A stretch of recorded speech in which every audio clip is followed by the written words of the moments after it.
दोस्तों, आप लोग स्वागत है इस क्लासेस में। आज की इस वीडियो में हम लोग एक इंटरेस्टिंग टॉपिक के बारे में बात करेंगे। वो क्या कि हमारे हिंदी का बुक है पाठ्य 15 आश्रम का अनुमानित व्यय प्रश्न उत्तर। तो हम लोग इस वीडियो में प्रश्न उत्तर करने वाले। हम लोग ने इसके 2 पार्ट में ये पूरा चैप्टर डिस्कस कर लिया है। तो अगर आपको वो वीडियो नहीं देखा तो आप जाकर देख सकते हो, समझ सकते हो इस आश्रम का अनुमानित व्यय में क्या बताएगा। तो मैं आपको फिर से बताता हूँ, आश्रम का अनुमानित व्यय का ये मतलब है कि यहाँ इस पाठ में गांधी जी के बारे में बताते हैं। गांधी जी दक्षिण अफ्रीका से आते हैं और वे अहमदाबाद में एक आश्रम खोलना चाहते हैं, जिनका क्या क्या सामान का ज़रूरत होगा, कितने पैसे खर्च होंगे, उनके बारे में बताया गया। और तो यही सब के बारे में बताया गया। अगर आपको उसको पूरा डिटेल से देखना है तो आप हमारे चैनल पे जाकर देख सकते हो। तो आज पहले हम लोग आज इस वीडियो में प्रश्न उत्तर करने वाले हैं। तो प्रश्न उत्तर तो हमारा ये प्रश्न उत्तर है।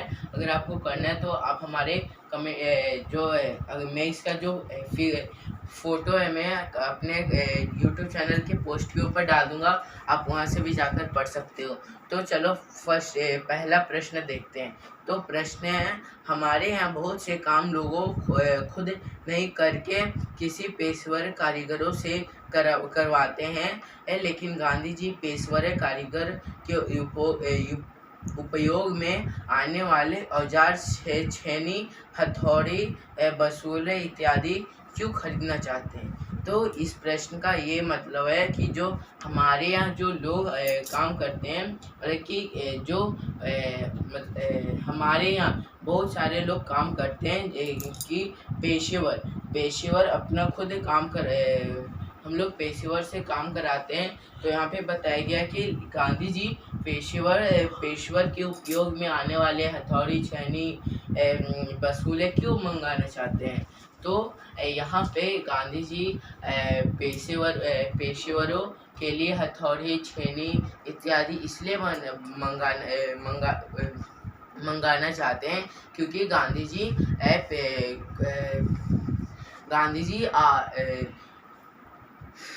जी बताते हैं, यहाँ पे बताते हैं कि वो खुद के ऊपर भरोसा रखने के लिए बोलते हैं और आत्मनिर्भर रहने के लिए वो बोलते हैं। तो मैं इसको फिर से बता देता हूँ कि गांधी जी पेशेवरों के काम में आने वाले हथौड़ी, छेनी इत्यादि इसलिए मंगाना चाहते हैं क्योंकि गांधी जी सबको आत्मनिर्भर रहने की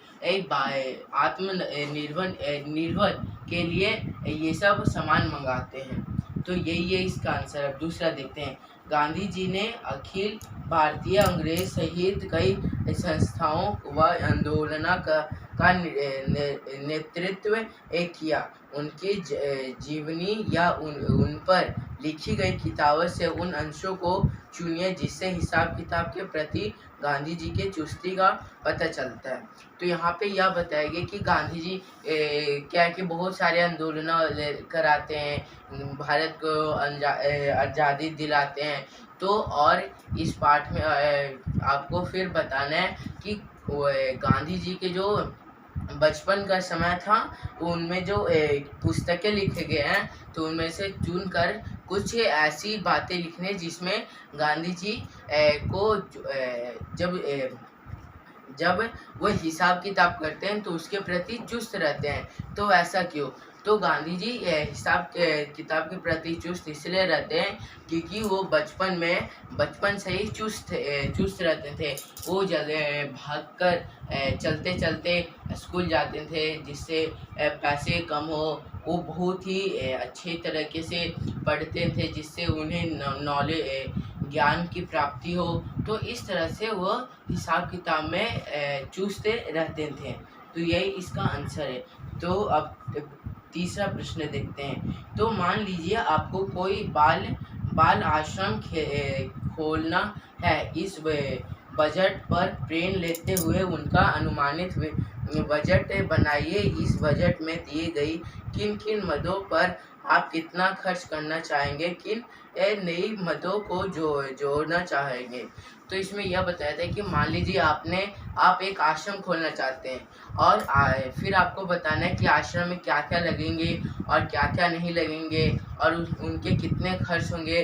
तो आप कमेंट बॉक्स में मतलब कि कितने पैसे खर्च होंगे, तो यही सब के बारे में बताना है। तो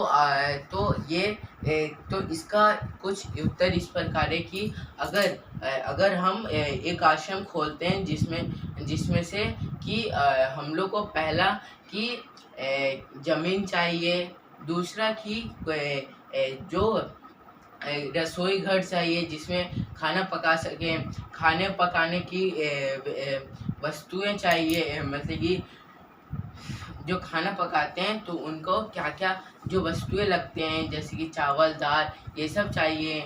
फिर हम लोग एक बगीचा बनाएंगे जिसमें लोग जाकर व्यायाम कर सकें। तो यही सब चीज़ों से हम लोग एक आश्रम बना सकते हैं, मतलब कि उपयोग करके बना सकते हैं। मैं क्या बोल रहा हूँ, उपयोग करके नहीं, मतलब कि ये सब आश्रम में रहेंगे। तो ये इसकी बातें हैं। तो ये थर्ड प्रश्न का है। अगर आपको भी अगर कुछ लगता है कि और कुछ होगा तो आप कमेंट बॉक्स में बता दीजिएगा, मैं भी आपकी कमेंट बॉक्स को पढ़ूंगा। अब देखते हैं फोर्थ क्वेश्चन।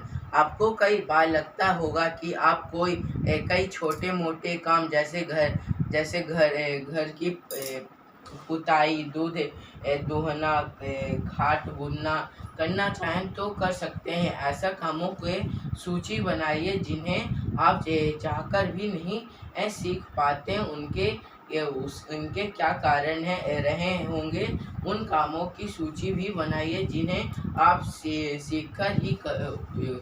सीखकर ही छोड़ेंगे। तो इसमें यह बताया कि आपने घर का काम तो बहुत सारा किया होगा, तो उसमें आपको बताना है कि कौन कौन से काम आप नहीं कर पाते हो और वो क्यों नहीं कर पाते, और दूसरा कि आप कौन कौन सी कर पाते हो और कैसे करते हो। तो ये आपका क्वेश्चन है, तो आप आराम से इसको लिख सकते हो।